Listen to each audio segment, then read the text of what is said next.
What's up, boys and girls? Welcome back to the Steep Stuff Podcast. I'm your host, James Lariello, and I'm so excited to bring you guys an episode today with none other than Mr. Josh Potvin. Hailing from Vancouver, British Columbia, Josh joined us on the pod to debrief and talk all about his latest win at the Gorge Waterfall 50K at Cascade Locks, Oregon, which was a pretty highly contested, very competitive race. Really fun conversation. Like, honestly, Josh is a great person and very inspiring to learn from.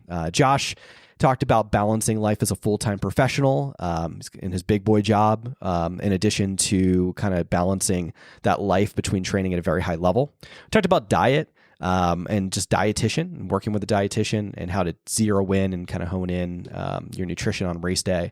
We talked about training theory. We also talked about, worlds. Josh was a competitor on the 2023 Innsbruck team for Team Canada, and just what he had learned and what he's going to apply this year as he'll be racing for Team Canada as well at the World Mountain Running Championship in the Pyrenees. Really fun conversation. We also talked a lot about Golden Trail and just preparing for those races. Josh had some great finishes last year, both at Mammoth Trail Fest as well, and at Headlands as well. Hope you guys enjoy this one. Personal favorite episode of mine. I know I say that about a lot of them, but this is a good one. Really appreciative to have Josh on the podcast and let me help tell his story. So without further ado, none other than Josh Potvin.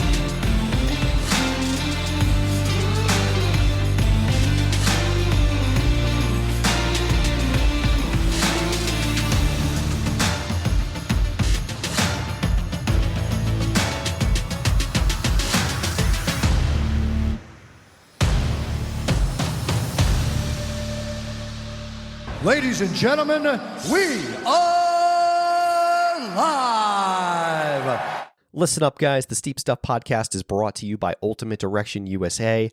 Guys, I am so excited. UD just dropped their new Race Vest 6-liter and Ultra Vest 12-liter in two beautiful aesthetic colors.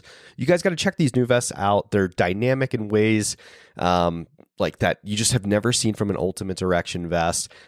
Very stretchy, lots of storage, beautiful aesthetic colorways coming to you in a new, like a white and blue and an onyx and green. Just absolutely beautiful vests. I think these ones are just like some of the best products we've ever dropped, and I'm so excited for you guys to try them out. Hop on ultimatedirection.com and use code SteepStuffPod. Again, that's SteepStuffPod for 25% off your new vest. I mean, they're already affordably priced, but 25% off is just going to make it so much more affordable for folks in an already increasingly expensive trail running environment. So hop on ultimatedirection.com, get yourself a new vest, a pack, or any hydration solution, and let me know what you guys think. Josh Potvin, welcome to the Steep Stuff podcast. How are you, man? Good. Hey, thank you, James. Thanks for having me. Yeah, man. How's your day going so far? Happy Monday. Yeah, you too. It's a rainy Monday in Vancouver, which is pretty typical, but it's going good. Full work day, and I'm excited to be here chatting to you. So very cool, very cool. Well, I'm excited to have this conversation. It was honestly we had kind of followed each other a little bit on Instagram, and then you go and win the Gorge Waterfall 50K, and I was like, we got to get this guy on the podcast. Well, so congrats on your win. We'll talk about the race in a little bit, but maybe for the audience that maybe give me like the 5-minute elevator pitch on your relationship with running, how you got into running and things like that. yeah, for sure. Yeah. So I've been running since like grade 4, to be honest, pretty much my whole life, competing with a coach since grade 7. So I've been running track and field cross country since I could remember. So it's really been a part of my life in some shape or form, whether it's like, on the track, the road, or cross country, or playing other sports through soccer or other ways of movement. So it's always been a part of me. Mostly that came from my mom's side. She was an 800-meter runner. And it just that's where I started too, like the shorter distances. So I come from like a more of a speed background, track background. Growing up and competed in college, university at Queen's University. So I spent my years there competing, both on the varsity track team and cross country team at many national championships. And then following my move out to British Columbia, so I'm originally from the East Coast, from a small town, Thunder Bay. So spent most of my time training and riding out there. And then I moved out to BC and slowly started to fall in love with the West Coast mountains and the what you get to see out here and the running out here, and made my progression to the trails in a very kind of slow but interesting way. It was always like calling to me, and I just finally decided that it was time for me to jump and into the trail world. So it's really been a really big part of my life. Wow. And it's what a seamless transition. I mean, you've competed at some of the biggest races on the planet. I mean, ran at Worlds as well. And you've had quite Yeah. a career in the last few years. So it's been exciting to follow along. I'm pretty impressed. 24th, both at Mammoth and at Headlands. How'd you manage the same position in both races? That's impressive. Like I couldn't do that if I rolled dice. Like Yeah, thank you. So I actually ended up spending a month, like I went to Mammoth 2 years ago as well, and the altitude ruined me. Like coming from Vancouver, we're at sea level. He showed up a day before, and I just had the worst race. So I was like, you know what? After the race, I said I'm never going to race at altitude again. And then a week later, I was like, you know what? I need to go back, and I need to challenge myself and get the most out of it. So I spent a month in California, in Mammoth Lakes leading up to that, just full training. I rented an office so I can work remote, so I could do my job and then just train. So I slept in my car for a month, showed up to the office for the day, did my work, and then hit some kilometers in the trails for the evening. So I really did as much as I could to prep for those and go into it ready. So dude, I love the all-in approach. Like, I feel like in yeah, order to, especially Golden Trail Series, I mean, like you can speak forward to it because like the Golden Trail Series is one of the most competitive, if not the most competitive series on the planet right now. So, yeah, I feel like in order to perform at at a top level or do well there, you almost have to go all in at this point, especially for an altitude-based race. So, it's got its trade-offs, right? Like, I feel like, especially as a guy that lives at altitude, when I go down to sea level, it's like it's always about power generation and being able to like get that speed and that top speed compared to UC level guys. But I feel like when you guys come up here, I don't know, the ability to breathe is just not as easy for you all. So it's interesting. yeah, no, yeah, it's a challenge for sure. Yeah, Yeah. Yeah. and fueling too. I find the fueling's always a hard one when you get to altitude. So that was the big learning there. Yeah. What did you think? And I mean, I didn't want to dive too quickly into your 2024 season, but I do got to ask you about the Headlands race because, dude, that was such a fast race, like so speedy. Yeah. What was your takeaway from that race? Probably same thing, just so fast, so brutal, intense.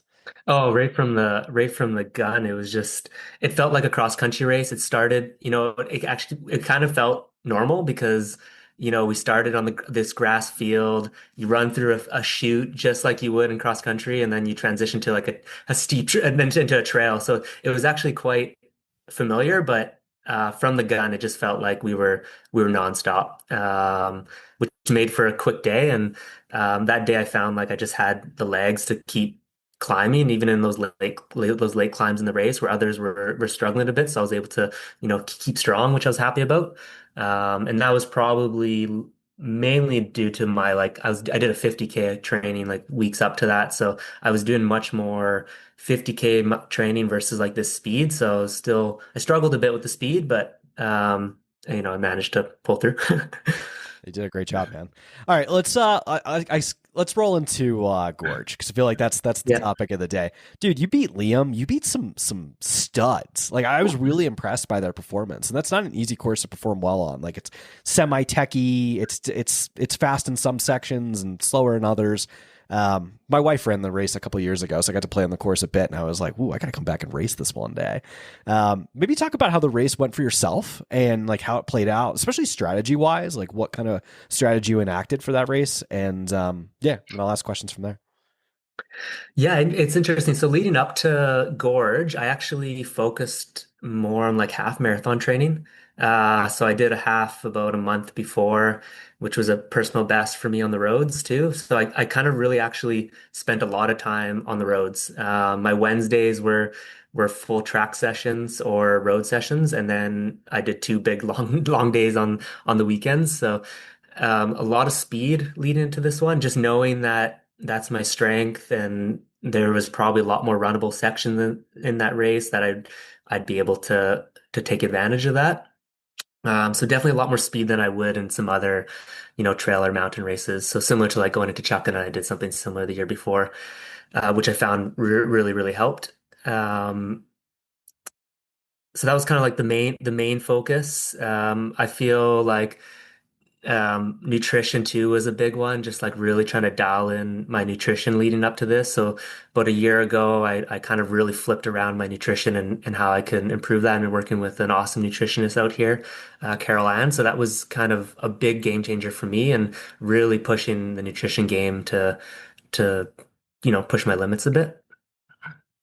Maybe unpack that a little bit for me, just because I know a lot of people that start working with a nutritionist, and it's literally just from a hydration perspective and just like from Yeah, a yeah. dietary perspective. Like, what was the switch that flipped for you that helped so much? Oh my gosh, there's a lot. I had so many gut issues. Like when I started doing 50Ks and these longer distances, I struggled a lot with just digestion and even leading up to the race. And I think a lot of it is just like nerves. Like a lot of times you just get so nervous, your gut goes sideways. And but leading up probably to this, and also the last year, I focused on not just race day and pre-race nutrition, but just like eating more in general. I just wasn't eating enough. Like I just as an athlete didn't realize how much I needed to eat. So just eating, all day long before and after workouts and the right fueling too was so critical. So I flipped that side from where I was doing before. And then just in terms of racing, more carbs and a lot more sodium. I just found I needed more sodium than I thought, and started avoiding all those cramps that I would have in those longer 50K races. So able to now, like I find to get the most out of myself, whereas I wasn't able to before. I would always be the last like 10, 12K, just legs were cramping, things would kind of go sideways in the gut, and I just like couldn't get the full out of myself for that day. So it's just really, really helped me to kind of like really push that next level. Yeah. It's amazing like what it does for some folks. Like you'll compete obviously you'll be competing at a high level, and then all of a sudden you'll kind of flip that switch and figure out the nutrition. And I mean, Rod Farvard's a great example. There's quite a few Yeah. gentlemen and ladies out there Yeah. that have like been able to turn that corner, and what an amazing like difference it's made in performance. I got to ask you, I read an article about you going into this podcast, and it was about, I think you said you made your own gels, or you Oh were making yeah. your own gels at one point in time. Do you still do that or no? No. So that was like when was that 2020, maybe 2021 when I first got into trail running. It was just so expensive. I was like, oh, maybe I'll just make my own gels. It was like jam, maple syrup, and put some salt in there. It was really basic. And then I stopped doing that because it was after I did the Squamish 50K, that's how I trained and that's how I raced. And I totally forgot to put the sodium in it. And I had the worst day of my life. And I was like, okay, never again. I just need to go with the expensive $5 gels and pay for Just it. bite the bullet. I feel you on that, man. Dude, Yeah. what I started using was recently, and this is not an ad or anything, but like this company called Blanks Sports Nutrition, they're like based in Flagstaff. They like Okay. make gel mix that you can Oh you can yeah. buy, and you can actually like tweak the amount of carbs, and like you can tweak the different like things you want in it, and they'll make it for you and send it to you, and it's cheaper than gels. So I've been using that, and it's like a hydrogel mix. And Interesting. Cool. yeah, and it's environmentally friendly. It's like reusable. So like you can use their little packets that they send you. It's like a Hydro Pack little flask. I just filled those up, a couple of them, and I'm good to go. Yeah, it's I great. like that. I like that. Yeah, it's such a shame with all the plastic we have to burn through like every run. So it's nice to find ways to minimize that. For sure, for sure. All right, back to Gorge. I got to ask you, like, how did the race play out for you from the gun? I know Liam is a very aggressive racer, so like Yeah. how I think a lot of the guys up front with you are known to take it out in front. In fact, you had, I think, was a 100K former 100K champion was in the race with you as well. Yeah, how Yeah, did it Adam. play? Yeah. Yeah, Adam, that's right. How did it play out? And yeah, what was the strategy? So going into that race, my strategy was to just like hang with the leaders. Like I wasn't going in with the mentality like, oh, I'm gonna push this lead. But kind of right from the gun, it was no one really was really pushing the pace, and I just found the climb was easy. So I kind of just I started to go out from the lead, and with Liam there too, and We kind of both just kind of pushed that first climb. But that's not how I went. That my mentality, I didn't want to do that. I was gonna, okay, I'll stick with Liam. I know how good of a runner he is. I know he's strong. But maybe on the day he just, he it's a 50K. It's only the second one. Maybe he potentially just felt like, okay, let's just hold in there and see what I have for the day. And but I knew for me, I would have to push him hard in order to beat the guy because he's fast. Like It's a I couldn't beast. let him I couldn't let it be an out kick at the end. That just wouldn't probably go in my favor. So Interesting, interesting. So from the start of the race to the gun, like, was there any decisive moves made for you, like towards the end of the race, where you're like, I'm getting away from him and I'm building a lead, or was it just so slowly? um it was kind of four of us from the first climb up to mile 8. One of the fellas, don't remember his name. I think he ended up finishing fourth or fifth. Took a bit of a lead on the downhill, and I looked back, and Liam was kind of like lingering behind me, and I was like, you know what? I'm gonna be smart here and save my legs on this first descent.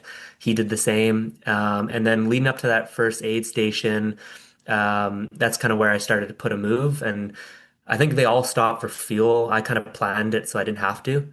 So I put a bit of a surge there right after that mile 8 aid station, and Liam ended up catching up. But post race, he said like he had to work to do that, and so I think that was smart just to like get a bit of on that group, and then the other two, Adam and I apologize, I can't remember the other fellow's name, but yeah, we just didn't see them after that. So it was really just like a break in the race. And then from that point, Liam and I just kind of like pushed each other back and forth pretty much the whole way to the final descent. Um, Wow. What was it like when you crossed the finish line? Just elatement, joy, excitement. Get to talk to Dylan. Like, what was that feeling yeah, like? honestly, that's a new feeling for me. Like James, I'm not, I've been to a lot of these big American races and I'm usually top 10 at the best. And, I've always go in sights of a podium. Like that's always my goal. And that was a new feeling for me. And, the I think the best feeling was the last aid station. Because when I hit that aid station and I saw my crew, I had awesome crew there. I had Harley, my friend, was crewing me, and I can just see his excitement, and I knew I was gonna win that race. I just like from that point, I felt I had a lot to do still. It's still like 5K to go, but I knew like I could push in and take that win, and um, coming to that finish line was, yeah, like it's so hard to explain. Like it's just I kept repeating it in my head all week. It's such a good feeling, and it's what you race for, right? Like it's why we do this for those like short moments is what we push for. So yeah, it's such a great feeling. Well, congrats, man. Did you get a long chat with Dylan after? How did that go? Yeah, a little bit right at the finish line. I guess Dylan I'd never really met before. So I was happy to be able to chat to them at the interviews and a little bit after the race. Didn't unfortunately couldn't stick around for their little after party. Had to get in a car and drive back to Vancouver to make Monday at the office. But it was yeah, I got a little bit of time to chat to him, which is really exciting. Such a nice guy, and they do such a good job at like hosting and showcasing the athletes, which is so appreciated. Like someone for me who, most people haven't heard of. It's really nice that they do that. I appreciate it a lot.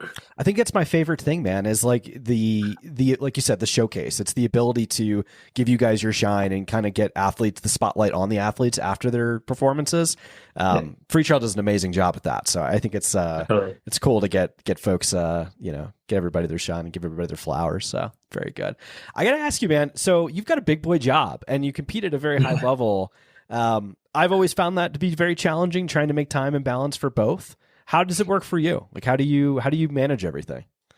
Oh my gosh. Yeah, it's definitely hard. I'm an architect in British Columbia, so I work a standard, well, I shouldn't say it's a standard 9 to 5. It's usually never that case. It's there's a lot of overtime just given the consulting world, but um it's just like prioritizing is a big thing. And when I have to get my run in, I'll stop work and then I'll get my run in. And if I have to go back to work, I'll go back and sometimes I'll pick up at 8:39 at night and just get a couple hours in, get it done.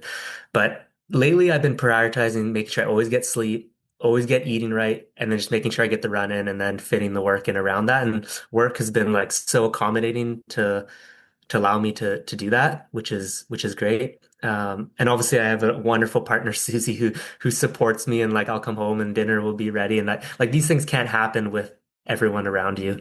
Um, it's they go unrecognized sometimes when but you got to thank them. Yeah, no, that's an amazing answer. It takes a village, man, to be able to do it. It's Totally. not an easy thing. Now, I know you've got Broken Arrow on the start list coming up. Yes. Are you gonna go out ahead of time, or like what's the plan? What's the plan for that? Um, for this one, I can't, unfortunately. I would have, I think I would have liked to, but it's just with Broken Arrow, I'm doing Speed Go and then Worlds in September. There's just too much travel on my on my calendar, so I'm flying up, a few days before. The plan is to do like a heat training block to simulate as much as I can. But it's that's going to be the focus for me leading into it. Let's talk about training. I think that's something cool to dive into. Do you work with a coach or do you self train? No, I have a coach, Dylan Wykes. He's a ex-Olympic marathoner, Canadian marathoner, Nice. London Olympics, I believe. But yeah, great. I've been working with him since 2017. No trail background, no trail experience. So I kind of forced this on him when I kind of switched from like the roads to the trails, and he's been awesome to just transition. But he has we work as a team. It's not like he sends me the workouts. We kind of go back and forth on what I need to improve on, and it's more of like a team relationship than it is just like someone telling you what to work to do, which has been working really well for us. So. That's awesome. Now, obviously, I mean, you guys super dialed. I mean, you ran a fantastic half marathon. I saw some of your results on that, and I was blown away. But like in your lead up, I mean, you could say like for 50K or maybe even for Broken Arrow if you want to give a little bit of it away. But like you mentioned heat training, but like what are you guys doing? Like what's the meat and bones? Like are you like Yeah. three workouts a week, two workouts a week? Like what's the general structure of what he's got you doing? Yeah, it's usually two. Two is like the like a midweek. Wednesday is usually like something with a little bit more intensity, and then Saturdays will be something a little bit longer, with some, could be some hills or threshold built into the run, and then Sunday's a long run. So a lot of times it's like Saturday, Sunday are like two big back-to-back runs. Probably like 50% of my weekly mileage is on the weekend, or if not more, which is maybe a little bit unusual because, you know, but it's the best time I can get the amount of running in versus the week. I just only have so much time. So I played with doubles in the past and doing like double runs, but it just, it comes down to balancing like recovery and sleep with everything. Like you said, like we're talking about work and just having to balance all that. It's you sacrifice a few of the things for quality and just try and really make every session quality is kind of the goal. Yeah, it's trying to get that's the thing with doubles. This tricky part is like, how do I get the most bang for my buck in this Yeah. one? And then do I jump on the bike? Do I roller ski? Like, what do I do? It's tricky. Um, so when you do your speed work, I just out of pure curiosity, just because I love training theory. Do you hit more roads? Or are you hitting the track at all? Like, what are you hopping on? Um, I used to do more track, but I've been finding, I don't know if it's just the years of repetitive running on the track that it's just so hard on my body. I find like my calves flare up, my back flares up. I just end up with all these like things that kind of like start to kind of bug me a bit. So I tend to go on the roads more, but um if I really want to dial in a session every once in a while, I'll get on the track and so I can hit some splits, and it just allows you to remove like all those barriers and just really focus on quality and speed. But most of the work is probably on the road. I wouldn't normally go to like gravel paths or anything just because there's not a ton, especially where I'm living, of flat terrain. I live right pretty much next to the mountains, so it's uphill or on a flat road section. Oh wow. Well, let's talk about that a little bit. What's it like training in North Vancouver? Like, are you able to anytime you want to get like a long run in or good solid mountain access, you have that ability? Oh yeah, it's phenomenal. I live a little bit more in the city side, so I'm probably like a 10-minute run to some, you got to hit the urban trails to the trails and then you're in the mountains, but a 10-minute drive and then you can hit endless amount of trails. Um, Very technical trails, so it's not like, these California super butter trails or maybe Colorado's probably similar, I'm not sure. Colorado's Bigger mountain. a little buttery in some Little aspects. buttery, yeah. Yeah, yeah. But it's really rooty, rocky, technical. Like most of it's like mountain bike trails. Like the North Vancouver is known for these crazy mountain bikers, and it was built by that mountain biking community. So it's just some really, really gnarly terrain. So it doesn't make for smooth running. It just makes for actually quite hard running. Gotcha, gotcha. Actually, Yeah.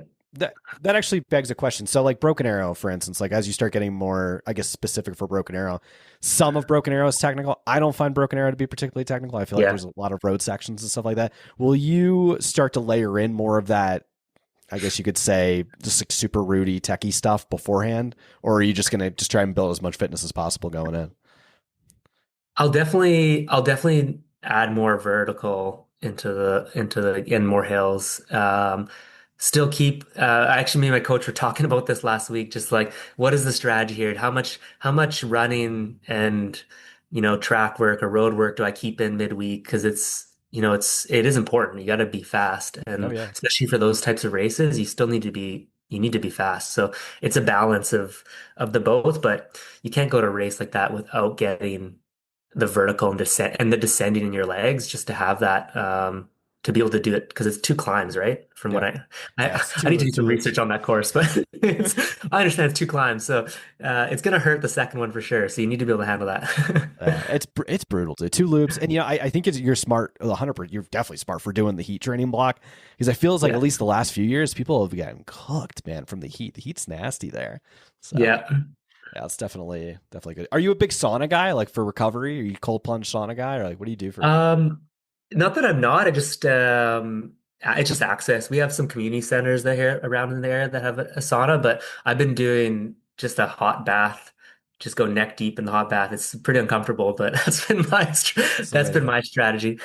Dude, I do the same thing. Do you ever put I put salt in there? I throw a Oh yeah, little Epsom Epsom salts and salt. It's great yeah, for recovery. It's good it's for magnesium. relaxing. Yeah, yeah, it's good stuff. All Yeah, right, let's talk a little bit more Broken Arrow. Like that's going to be such a competitive race, man. Like that's kind of our one of our Super Bowls this year as far yeah. as just the world mountain running scene goes. Like outside of Worlds, which we'll get to.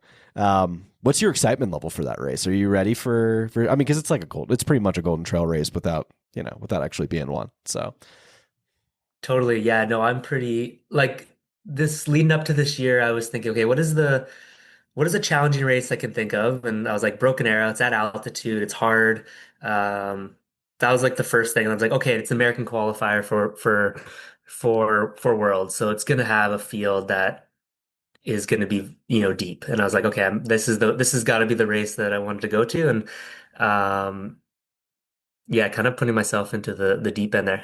yeah, I But that's love the it. way to do it. So Well, it's like I think 100% because it's like all right, you already achieved this level, and you got to be so confident coming out of Gorge. I mean, you beat some really fit dudes and some of the best mountain runners on the planet, which is amazing. So you got to have the confidence going into Broken Arrow. I would imagine so, right? yeah, like it's hard, James. Like I guess maybe I'm hard on myself, but there's always ways to improve. And For sure. um, like it's definitely that race gave me some confidence, but um, I that doesn't I know I know the quality of the American athletes, and you got to show up on the day. So I'm just gonna go there and put the work in, and then show up, and hopefully that all comes in my favor. But yeah, I am excited for it though. Super cool. Super cool. No, I love your approach to it, man. I got to ask you the goal question. So, like, everybody's got goals. Everybody moves their goalposts on once they achieve something, they move their goalposts a little bit like down the road. Yeah. Obviously, you have a full-time career. Like it's everybody has a different approach as the way they do things. Like, what is your goal in the sport? Like, do you want to like go like super pro? Like, because I know you said I saw on your thing you're Solomon ambassador. Like, is the goal to like get on the international team, or is it to do something else? Like, what are your goals for the sport? Yeah, it's a good question. Should be careful what I say, so if work's listening, they're not actually no. But I think for me, like I like to make running like my full-time job, that would be a dream. Like just to be able to spend more time on the little things, like that's what comes down to, like the recovery, making sure you're sleeping when you need to and eating when you need to. It's all those little things that kind of get a little bit harder when you're working a full-time job. So, it's not, but for me, I love my work. It's like super motivating. I do all community like projects, so they're really really rewarding, and I love showing up to that, and it challenges me in a different way. So it's such a good balance right now. But there are days where I'm exhausted. Like I'm showing up for a run already fatigued, and sometimes I just put that run and don't do it because it's I need to recover instead. But to not have to do that would be just beneficial to really push my limits to that next spot and challenge myself to the level I want to get to. In terms of pro sponsorship, it's as a Canadian, it's hard. There's not a lot of Canadian athletes that are sponsored out there. It's a little bit it's a little bit different than I think if you're coming from the American groups. At least what we've seen recently, and that's maybe changing given how trail running is becoming more prominent in Canada. There's more visibility on it. There's more funding coming into it through Athletics Canada, which is great, which we started to see over the last few years. So that is slowly changing, but it's not quite the same.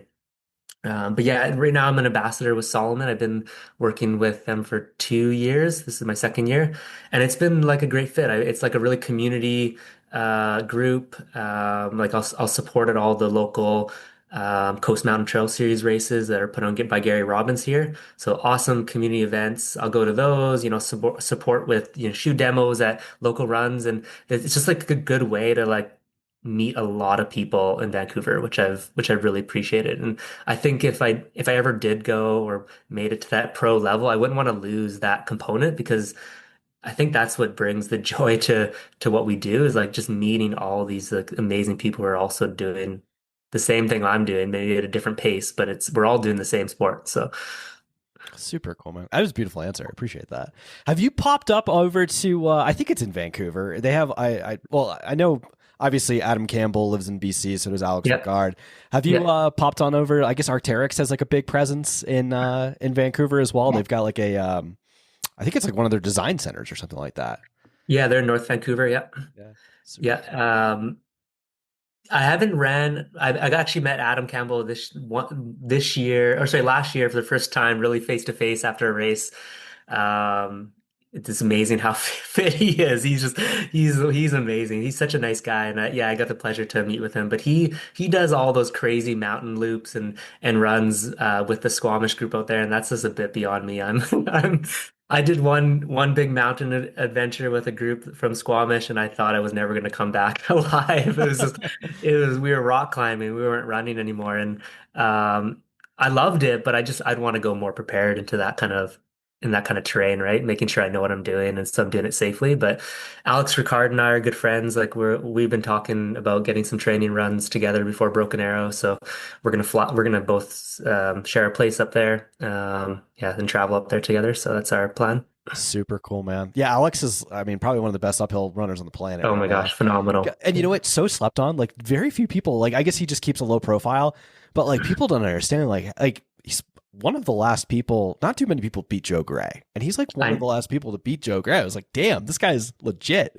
So yeah, I'm excited to see. Yeah, you're Canadian contingent, man. Like you guys are bringing it. Like the Broken Arrows. Trying to, yeah. Be sweet. And then Remy LaRue over in Yeah. Quebec. Like, yeah, you guys got a deep contingent. So super cool. Yeah, man. It's let's talk about worlds. Like how does it maybe talk about to the audience, like how do you make a worlds team? I know you went and raced at Innsbruck. Did you qualify for Innsbruck at I, Squamish or how did that work? Innsbruck was a qualifier. It was a race in Vernon a few years ago. Um, and qualified through there. There was a bit of like course errors for that race. Like half the field went off course. There were some challenges with the flagging and just with the complexity of running like multiple races in one day. It's not easy for an organization to do that. And unfortunately, that's how it ended. I ended up running like a trail that paralleled the main trail. So I technically got DQ'd, but they reviewed they reviewed all the results because half the top athletes got off course and they accepted my win as an auto qualifier, which is great. So I got to go to Innsbruck and had the worst day ever at Innsbruck, to be honest. Like I got super sick. I don't know if I like got food poisoning or what it was, but like the night before, just up all night with like a fever, night sweats, and I think I just depleted like all my electrolytes before that race. And basically 10K into the race, I was cramping, and it was miserable. But Oh man, what a way to. That's such a bummer. But you get to go. Now you're good. You get to go back, which is great. yeah, redemption, yeah. Redemption. What do So I you? qualified for this one through Squamish, Okay, the okay, 50K. Yeah, okay. So you qualified. Is so you're going back to do the short trail? Is that correct? yeah, that's right. Okay, short trail. Very cool. Yeah, Pyrenees, man, that's going to be a fun one. It's a little bit different of a course. Maybe I don't know. I've heard the Pyrenees are very steep, very different. I don't know. Yeah, yeah, it's like got like 3,600 meters of vert over 45K. So again, it's probably not like a race that is like my strength. Like my strength is like some of those races where I can open up and run a little bit more. This one's gonna have a lot of vertical, but I just gotta train a little bit differently and adapt that training so that it can be my strength because I am a good climber and I've been like even going back to Gorge, like winning that race on a downhill is nothing I would ever expect to have done because that historically hasn't been my strength. So I'm getting better at downhill running and getting more confident there. So it's really just pulling all those pieces together on the big stage. Super cool. Super cool. Yeah, I think you guys are going to send a great contingent. Like between, I know Remy is going back. I'm sure Alex will Yep. go as well for the Yep. uphill. So yeah, I think the Canadian contingent is going to be pretty. I don't know if Jazz Lowther's going for the long trail. I think I asked her and do not remember. But yeah, you guys are going to have a deep contingent. So Yeah, it should be. That's the hope, and it's always a good team. Like it's a just a great group of athletes. So, yeah, definitely excited to see everyone there. And yeah, how does that work? Is the like the Canadian sport like starting to put more funding behind it? I know you said like some more like more brands, more brand visibility obviously is going to be there, but like how like as far as like Canadian sport, like how does that work for you guys? so it's Athletics Canada is we're all under Athletics Canada now. You never used to be that. It used to be under I think like the Canadian Mountain Running Association only. But now Athletics Canada encapsulates the trail running and mountain running umbrella as well. The funding is, I don't want to be harsh on them, but it's not the greatest. But that's just the reality of where the money has to go. It goes towards predominantly the Olympic group. And then, following that, it goes to more of the other, the road and track national teams, which is probably not a significant lump sum either. So, and then, we're falling in behind all this too, because we're a newer sport. So there's not a ton of funding. Like we're pretty much paying our own way.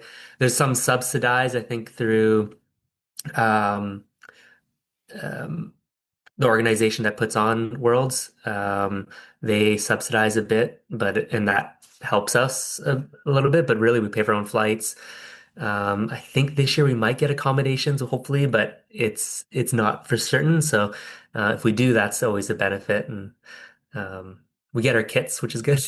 We Wow. used to have to pay for our kits 2 years ago, so like things have like slowly changed. Like we're now able to we get free kits, which is good. So yeah, it's harder. You're really paying your own way. Yeah, that's crazy, man. I know like there's like we had I don't know. There's a couple athletes in the U.S. like 100-mile team because there's like a special 100-mile event or something like that for Worlds that they do, and we had athletes like raising a big stink because they had to pay their own way or something like that a few years back. And I was like, how is this not paid for? This is crazy. Like, why are Yeah. we not funding, to send these athletes? But I guess it's the way it works, man. It's crazy.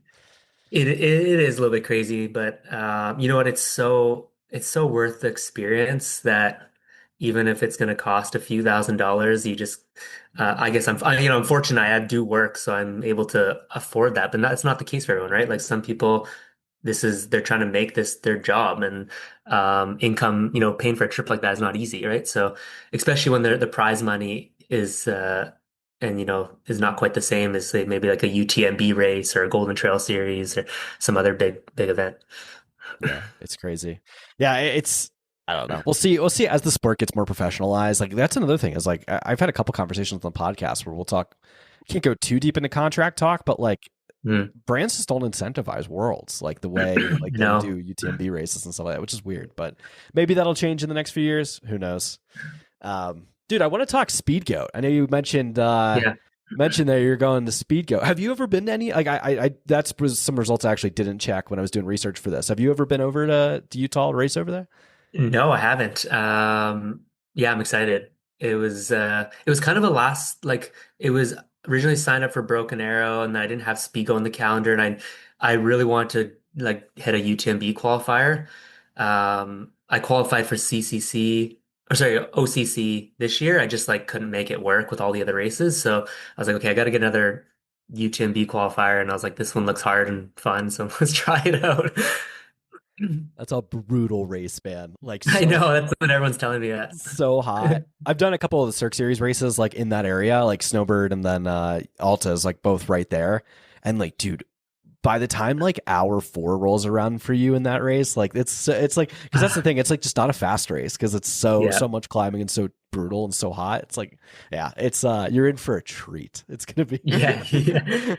You it's know, like it's kind of like the ultimate challenge. I feel like putting myself in a spot that it's uncomfortable and not my strength and see what I can do and it'll lead me into a good race at Worlds. I think it's like if I can get through something like that, I know I can have a good day in September. So oh, for sure. No, I definitely think so. I think there's a lot of specificity to like to that where a lot of those skills that you'll acquire, you'll just be able to roll over into worlds for a better race because like a lot of yeah. so there's so much hiking there.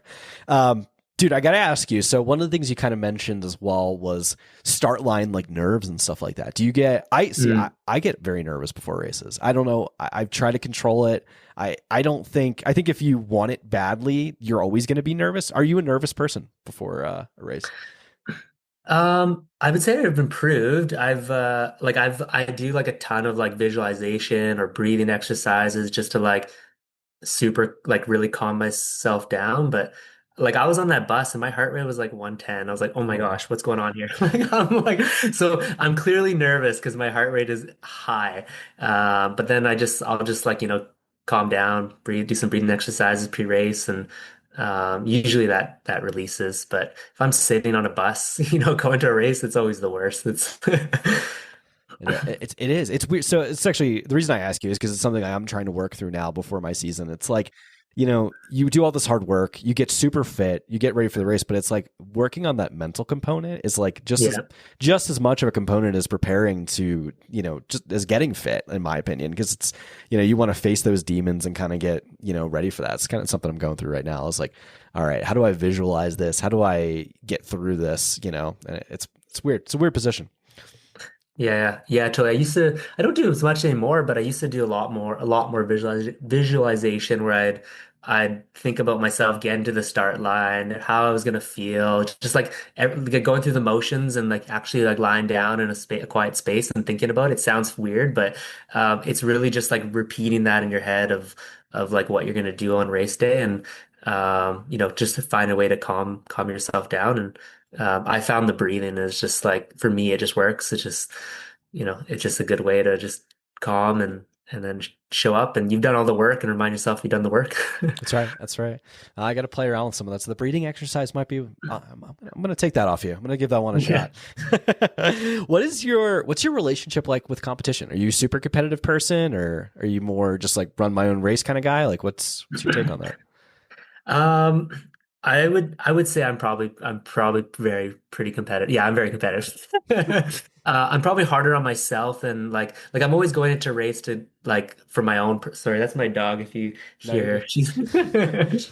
I'm always going into race just it's all for personal interest, right? Like winning or losing, and at the end of the day, I'm trying to get the most out of myself on that day, and that's the most important. So I'm going to show up and obviously want to compete and win the race, but ultimately push myself and see what I can do is the ultimate goal. And whether that comes at the podium or a 10th place finish or at Worlds when I was like 160th or something, I fought the entire way because like that's what I had for the day. So. I love that. Let me ask you this, because I know a lot of people, a lot of peers I've talked to, a lot of people I notice get like imposter syndrome. Do you ever deal with that? Where you're like, Yeah, a lot. I'm standing on a start list with this person, and I'm like, how am I going to beat this person, or am I just going Yeah. to hang with this person? Like, how do you cope with that? Oh, wow. I don't know if it goes away. I'm pretty sure I left Gorge being like, oh man, like Liam, like he's legit. Like, I don't know, like, can I do that again? Like, um, yeah, it's hard, but I think, yeah, it's a hard one. I think it's like just like I got to be easier on myself, like not being so critical um, on like, I'm showing up for myself. I'm not doing it for anyone else. So I think just reminding myself that I'm there for myself, and it's not about what someone else is doing or how much mileage someone else is doing. In the end of the day, I'm doing this because I love to do it. So Yeah. It's the best sport on earth, right? yeah, yeah, it's a great one. Also a hard one though, right? Like it's not always butterflies and rainbows. It's yeah, it can be hard with injuries and stressful and other ways, right? But that's why we do it. So Have you ever had to deal with any like big injuries in your career at all? Like, I've been super injury prone. A lot of it actually is like fall in like university when you just push your body through everything and you just never recover. And I just don't think I like ever gave myself the time to like recover properly.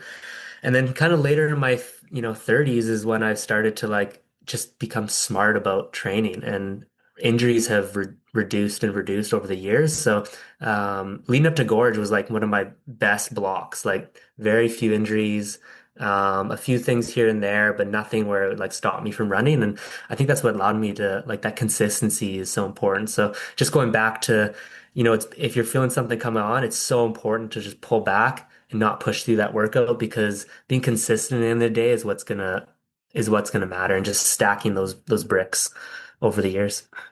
I meant to ask you this in the beginning, and the question got away from me. We talked a little bit about your like track and field background from college. You know Mhm. what? I talked to so many people on the American scene, dude, that like just have a really horrible like situation. Like they just don't have a good time with their program.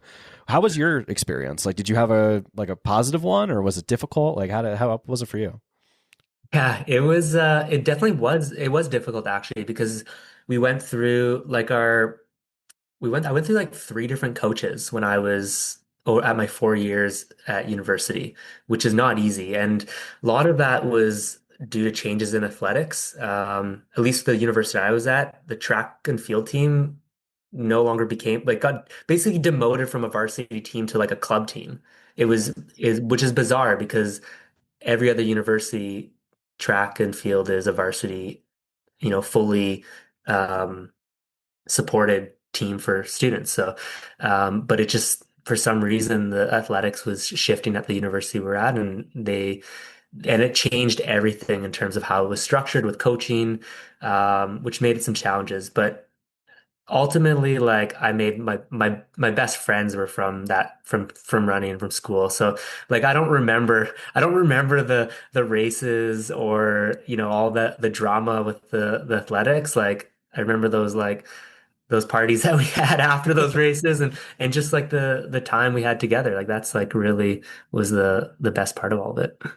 Let me ask you this, because I mean, architecture is not an easy major. Like, usually it's bundled up with engineering and things like that. Mhm. Did you have a hard time balancing? Like, I did not run at the collegiate level, but I studied like a hard science, and I had a difficult time balancing like life and that. How did you balance? Like, did you struggle with that at all as a young? Yeah, so I actually I did civil engineering in university, but then I did a master's in architecture later in life. Definitely a challenge. Like you have to like you're figuring out how to cook, you're figuring out how to do all these things. Like I was 17, like I didn't know what I was doing. So you're learning all these new things, and I think that's why you struggle with injury, because you just like don't know how to do all the things properly, like eat properly, sleep properly, and you just like you're not recovering. And after race, you're going out celebrating instead of, and by celebrating, it's probably drinking, and Oh yeah, you're not actually taking care of your body, which is um, going back, you're like, well, this could have been done so differently. But it's a balance of all these things and enjoying life and running, and it's definitely a challenge, but. for sure, for sure. All right, let's move on. I got to get to some ending questions. We got a little bit of time left. I got to ask you, dude, who inspires you? Oh, awesome question.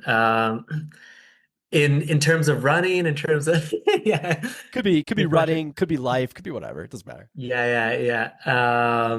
That's a great question. Like growing up, I would say my brothers were always my big like, oh man, like I wanna be just like these two. My older brother particularly was a runner, and excelled in it, and always looked up to him in that way. Later in life, like it was the same thing, like through the people I went through in school. But if we're thinking like, now in today where, I'm following all these big trail runners, like I'm a big follower of like Francesco Pupi and Matt Daniels. Like I just feel like those two like aligns so well with like who I am as well and who they are, and in terms of athletes. And I just feel like they're such mature athletes in terms of how they approach the sport. Um, and yeah, they're just such a pleasure to watch race. Yeah, I mean, I can't speak as much for Francesco because I don't follow him too closely, but like man, like I've been aware of Matt. Like he's lived in his Yeah, wife was actually my our real estate agent when we first moved to Colorado, which is funny enough. But like Matt's been in the game a long time, man. Like it's been totally. Yeah. interesting to see his metamorphosis, and it was cool to see him have a great race this past weekend at I almost said Gorge at Canyons, which was good. So yeah, Yeah. I think he needs to stick to sub ultra. I think he's gonna have such a better career if he just stays in the sub ultra game. Yeah. It's funny. I think he's trying to figure that out too. Yeah, he's such a fast guy. It's a So balance, right? You're trying to also do what you want to do, and then you're also good at something. It's like, yeah, I'm sure there's people, telling him what he should do too. And he's got yeah, to be. Yeah, who would you say they're your favorite runners in the sport? This is a new question I'm starting to ask people. Like, who's your favorite runner?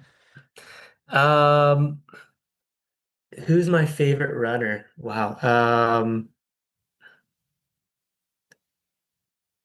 I would say they're up there. Courtney Dauwalter, like I know it seems like a name that everyone says, but like she just has this like, and I've never met her, but she just seems like she has this personality that is just so enjoyable to be around, and she approaches the sport in such a good way. Like it just she always has this like positive attitude when she's going out there, and I just feel like that's an attitude you need from that side. But you know what? I don't have any desire to do 100 milers myself right now. So definitely on like the short trail side, like Francesco for me, I think like how he like transitions from all these like from the roads to the track to the trails to the mountains is like phenomenal. Like he does them all so well, and I just like it's just so impressive to watch someone excel at all of these different types of running, which I think is I really enjoy, like, wanting to know like how does he do that?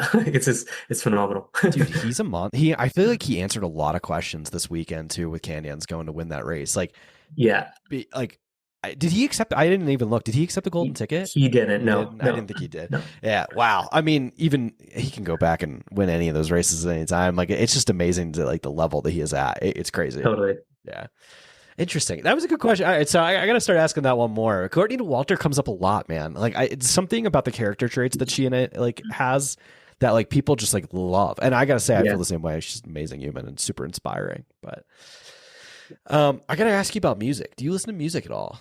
Like, are you a music Oh, guy? interesting. I don't listen to music when I'm running. And usually when I'm at home, it's my partner putting something on and I'll listen to all all different mixes. Okay. Yeah, so not that I'm not, I just yeah, it's never been my rhythm is terrible. Same, same. Do you have like a pump up song or anything you listen to like before a race that's like gets you No, going? no, Really? no, I don't, which is maybe bizarre because like I've had so many people talk to me about this and be like, what do you listen to like when you're on the treadmill? I'm like, I don't know. I just don't listen to music on the treadmill either. I'll do a 90-minute run on a treadmill and no music. Like That's maybe that's impressive. really bizarre. But I think it's more impressive than it is bizarre. Like how you yeah, could be in your own head for that long is just like, dude, I like panic if I'm in my head for that long. I have to put at least a podcast or something on it, or I'll lose my mind. That's amazing. yeah. Do you follow any like other sports? Like, are you a big sports guy? Any other like?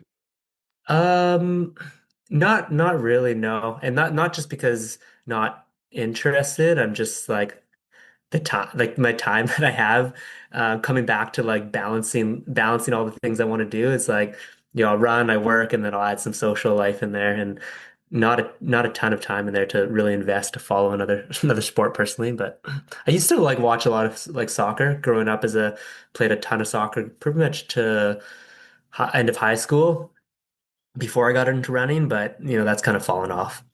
Interesting. It's funny, man. I talked to so many people from that like BC area, or like I know BC's a gigantic place, but like I talked to so many athletes that are like into rock climbing or they're into Oh this yeah. like water sport, and I'm just like, Yeah. that's interesting. Like a lot of like very like people like love their sports in Canada. It's pretty cool.